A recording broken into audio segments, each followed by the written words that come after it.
मुफ्ती साहब से सवाल करूंगी कि एतकाफ़ का असल मामला क्या है? नबी पाक सल्लल्लाहु अलैहि वसल्लम ने इरशाद फरमाया मन इअतकफ़ रमज़ान ईमानन व इहतिसाबा फ़क़द गुफ़िर लहू मा तक़द्दम मिन ज़म्बी। कि आप अलैहिस्सलाम ने फरमाया कि जो आदमी ईमान और एहतिसाब के साथ यानी कि पूरी ज़िम्मेदारी के साथ रमज़ानुल मुबारक में एतिकाफ़ कर ले, अल्लाह ताला उसके गुज़िश्ता सारे गुनाहों को माफ़ फरमा देता है। अल्लाह अकबर, सुभान अल्लाह। यहाँ मुराद हुकूकुल इबाद के अलावा वाले गुनाह हैं, सही। जो मैंने पहले भी ये अक्सर मैं आपसे अर्ज़ करता हूँ। रमज़ानुल मुबारक के आखिरी जो 10 दिन हैं, इन 10 दिनों का एतिकाफ़ करना ये सुन्नत मुअक्कदा है। जो आदमी करेगा उसके लिए सुन्नत मुअक्कदा हो जाएगी, जो नहीं करेगा तो उसके लिए सुन्नत है। लेकिन अगर बैठ जाएगा, बैठने के बाद ये सुन्नत मुअक्कदा है और फिर यहाँ पर कायम रहना उसके लिए अब वाजिब है उसके लिए कि इस एतिकाफ़ को ना तोड़े। सही। अगर वो तोड़ देता है तो इसका मतलब ये हुआ कि अब इसके लिए ये एतिकाफ़ दोबारा करना वाजिब हो जाएगा। अच्छा। इसकी कज़ा करना इस पर लाजिम हो रमजान जाएगा। में? जी, रमज़ानुल मुबारक वाले। अगले रमजान का वेट करें। अब ये अगले रमज़ान में फिर ये इस एतिकाफ़ को पूरा सही करेगा, है। उस कज़ा को पूरी करेगा। ठीक है।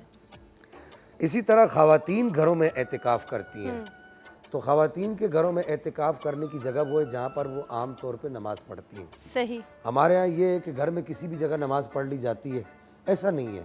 हदीस तय्यबात में नबी पाक अलैहिस्सलाम ने बाकायदा इरशाद फरमाया कि अपने घरों को कब्रिस्तान न बनाओ, अपने घर में एक ऐसी जगह रखो जो मस्जिद हो, यानी सजदा करने की जगह हो। अच्छा। तो एक मखसूस जगह रखी जाए ख़वातीन के लिए, तो वो वहीं पर एतिकाफ़ करें और वो वहाँ पर चाहे तो 3 दिन का एतिकाफ़ भी कर सकती है, चाहे तो वो सुन्नत एतिकाफ़ नहीं होगा।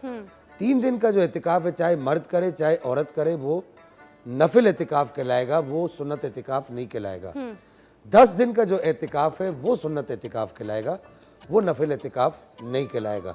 अच्छा, यहाँ पर फिर एतिकाफ़ में मादरत के साथ अब अगर थोड़ा सा मैं अगर कुछ बातें तल्ख बातें अगर करूँ तो उस पर किसी को नाराज़गी नहीं, ना आप हो। समझाने के लिए हमें कर रहे हैं जी। हम लोग एतिकाफ़ में बैठते हैं, हमारी ज़िंदगी में कोई तब्दीली नहीं आती। जो हमारी ज़िंदगी एतिकाफ़ से बाहर की थी वही ज़िंदगी हमारी एतिकाफ़ में चल रही होती है। हम पर्दे एतिकाफ़ में मस्जिद में इसलिए नहीं लगाते कि हमें इबादत में यकसुई मिले। फिर हम पर्दे मस्जिद में एतिकाफ़ में इसलिए लगाते हैं कि हम आसानी से बैठ के मोबाइल पर गेम खेल सकें अल्लाह जी। और हम मोबाइल पर आसानी से चैट कर सकें सही बात। और यूं ही हम यहाँ बैठकर अपने दोस्तों के साथ गप्पे मार सकें। और मुफ्ती साहब, मैं पर्सनली ऐसे लोगों को जानती हूँ जी जो हाँ। कि मस्जिद में एतकाफ़ करने गए हैं और डेली की रिपोर्ट जो है ना, हाँ भाई क्या हो रहा है, अरे भाई आप एतकाफ़ में थे। इस मोबाइल को अगर आप 10 दिन के लिए छोड़ देंगे तो आपको मौत नहीं आ जाएगी, आपकी ज़िंदगी का जो मामला है वो मुतासिर नहीं होगा। सही।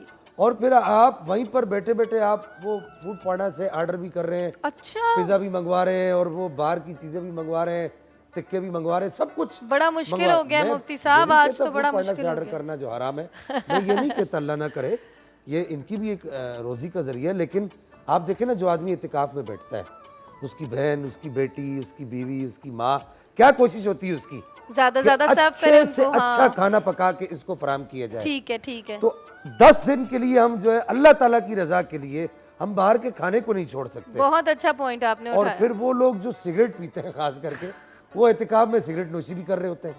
तो ये एहतिकाफ तो ना हुआ, ये तो आपकी वो एक आम जिंदगी हुई, बस आपने जो है वो अच्छा इसी तरह सिगरेट के हवाले से मैं आपसे जरा सवाल करूंगी, ये तफसीली बाद में, ये बड़ा एक अहम सवाल है क्योंकि अफ्तारी की बाद सबसे पहले हम देखते हैं कि सारे लड़के जो हैं वो घर से बाहर आ जाते हैं, पता चलता है बाहर एक पूरी गैदरिंग लगी हुई है हाँ जी, वो जमात से नमाज पढ़ने जा रहा हूँ, कोई क्या बहाना क्या बहाना है।